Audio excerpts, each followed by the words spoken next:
जय हिंद मित्रांनो. तर उद्या होणाऱ्या टीएच्या पेपरसाठी सर्वांना खूप खूप शुभेच्छा.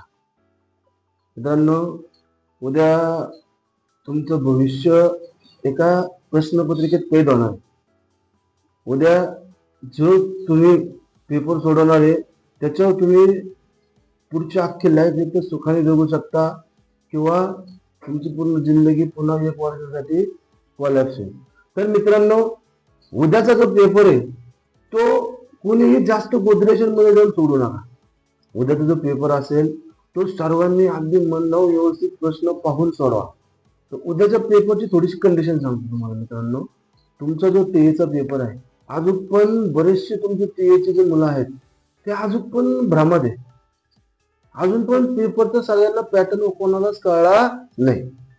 हे लक्षात घ्या, टीएचा पॅटर्न असा आहे मित्रांनो. टीएचा जो पेपर होणार आहे उद्या तुमचा, त्या पेपरला अख्खे 2 तास भेटतात तुम्हाला. किती तास भेटतील? 2 तास असतील. प्रत्येक प्रश्न, एक प्रश्न हा 2 मार्काचा असतो. किती मार्काचा असतो? 2 मार्काचा असतो. आणि दुसरी एक महत्वाची गोष्ट म्हणजे तुम्हाला ह्यावेळेस निगेटिव्ह सिस्टीम आहे. आणि निगेटिव्ह सिस्टीम ही तुमचा जर एक प्रश्न चुकला तर तुम्हाला जे मार्क पडले त्याच्यातून 1 मार्क तुमचा कमी होणार आहे. त्यामुळे मित्रांनो, उद्याचा पेपर हा तुमचं पूर्ण भविष्य घडू शकतो किंवा भविष्य बिघडू शकतो.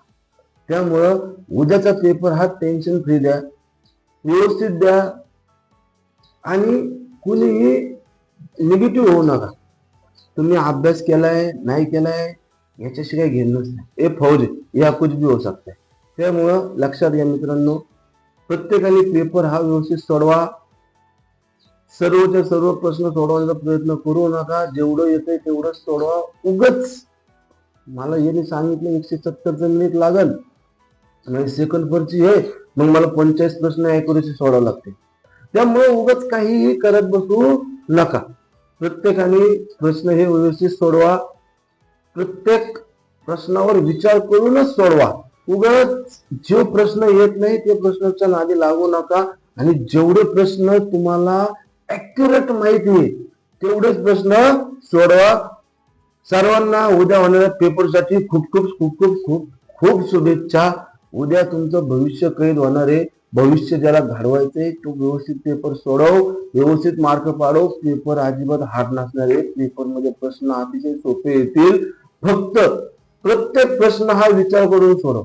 मग तो प्रश्न सोपा आहे पाहिलं. आता काय होतं, बऱ्याचदा एक प्रॉब्लेम होतो. एखादा प्रश्न असा असतो की नीचे दी हुई कौन सी भारत की राजधानी नहीं है या कोण किसी राज्य की राजधानी नहीं है. आपल्याला वाटतं ही महाराष्ट्राची राजधानी विचारली किंवा भारताची राजधानी विचारली तर आपण लगेच काय करतो, घाई गडबडीत प्रश्न अख्खा न वाचता टिक करतो. ही चुकी कुणीही करू नका. गणितात पण भरपूर असे तुम्हाला ठरवणारे प्रश्न येणार आहेत.